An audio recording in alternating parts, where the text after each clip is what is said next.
Well, good evening. And look, the government's put forward in the online safety bill a really comprehensive regime for holding social media companies accountable for the harms that they produce.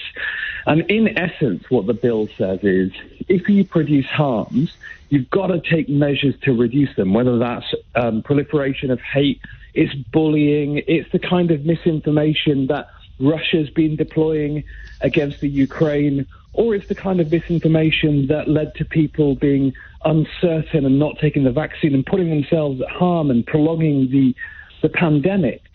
And they're saying in those categories, we're going to ask you to take action to reduce those harms. And if you don't do it, we're either going to fine you, or we could even put in jail a named executive at your company, someone who's legally responsible.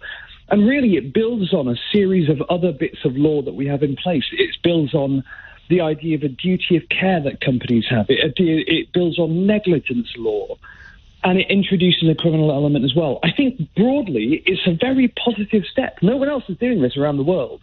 Europe's kind of a few years behind us, maybe, a year behind us in terms of having final legislation. Other countries haven't done anything as ambitious. I mean, I have been doing a lot of work in the US recently, talking to legislators here, and they are looking at what's happening with the online safety bill in the UK as a guide. But that's not to say that it's perfect. There are some real deficiencies. For example, there's not enough transparency.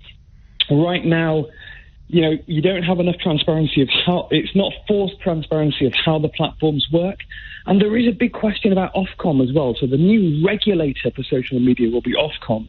The question that all of us in civil society are asking is it going to be independent, or is the minister going to have too much power of it? Because really, when it comes to speech, the more independence you can get from central government, the better.